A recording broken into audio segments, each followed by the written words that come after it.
This is the scene where he's inspecting after the airplane crash, and I noticed this at the last second. His elbow, the flesh peels away, and you see this, who knows what it is underneath, and then the rest of his arm turns into what looks like a android of some kind. It's really weird, and I do this analysis by putting the camera against the LCD because it amplifies the image in a way that nothing else that I have works. But check this out. When you look at it from afar, it's kind of hard to see, and I'll zoom in on it, but right there you see it looks like something is underneath the skin of his elbow. Now the question is that the true size of the being? You see that's the elbow is something underneath there, and I don't know what it is, but you can see it also has a lot of bumps and weird features to it, and there was little something sticking out, it looks like, or that could possibly be something underneath, I'm not sure, but you can definitely see that the skin of the elbow peels away. You see the next frame, it goes back to normal. So this is happening so quickly, the naked eye wouldn't see it, but the camera catches it in the frame by frame, which is how we're even able to see that these are shapeshifters. But what's interesting about this is it almost looks like a mannequin. You see his forearm there. It's like a model that somebody put together. It's weird. It's like it separates in a sort of even way, and you can also see some bumps there, like at the elbow point. You see these strange bumps. But check this out. Also at the elbow here, you see it looks like the flesh is stretching away, and you see a little round object there. You see that little like bulb right there, and then the flesh is like separating and peeling, kind of bubbling, and it's hard to tell what's going on, but look at the flesh peel away from the forearm. You can actually see what looks like a bone structure underneath. You can actually, looks like you see a bone, and I wonder if this whole thing is just an illusion. Look at this. It looks like a robot almost. But I've seen this before. This is strange mechanical separation of the flesh, and it's really weird. Who knows what it is, but it could just all be some sort of holographic model. And you see it here too. It's just another version of it. It's like the flesh is coming back, but the shoulder piece is so round that it really looks almost like a machine.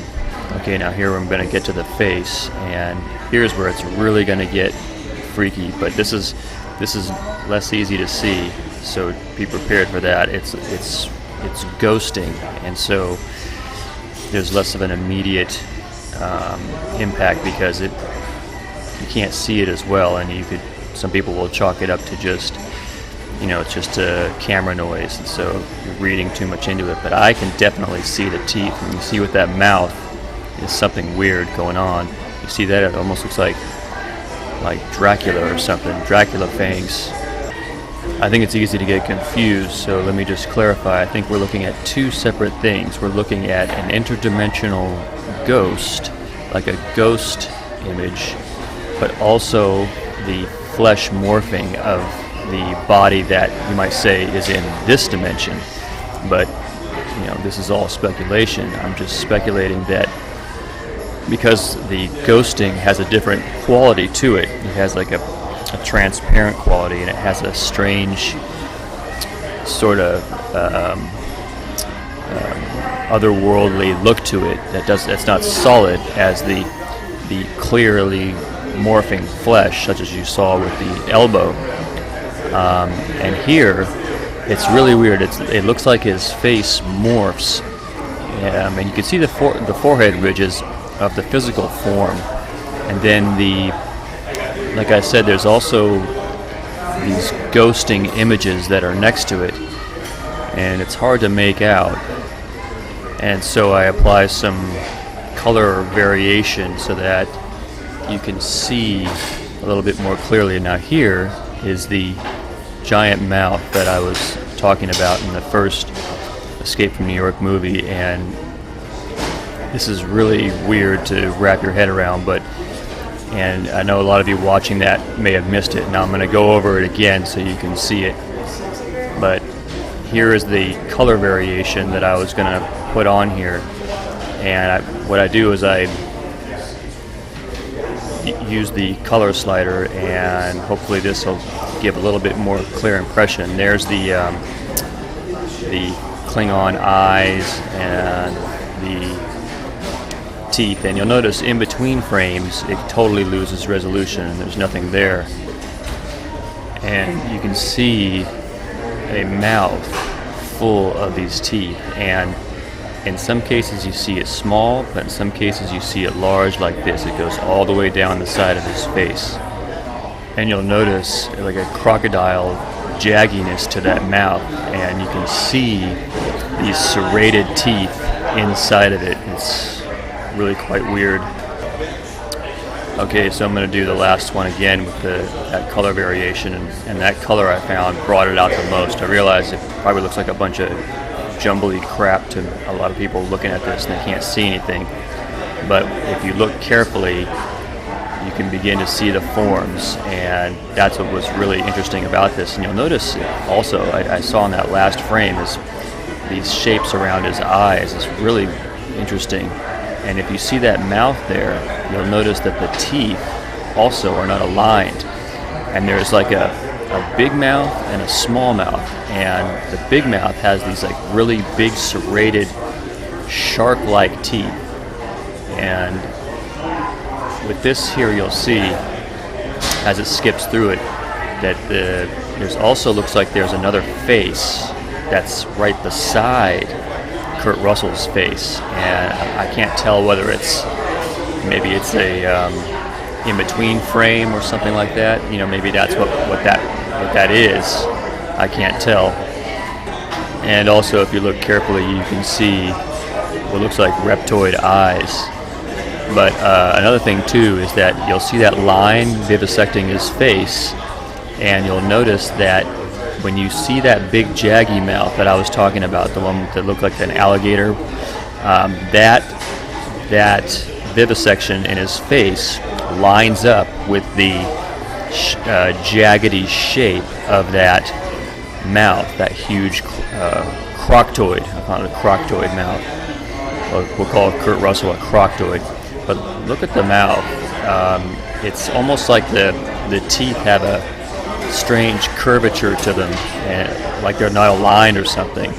Maybe that's a result of the shapeshifting, but you can see it. I mean, you know, no one's going to see this in the movie because it's so dark. You know, this is with the screen brightened up quite a bit, and like I said, I couldn't find another way to get this kind of amplification without applying a camera to the LCD.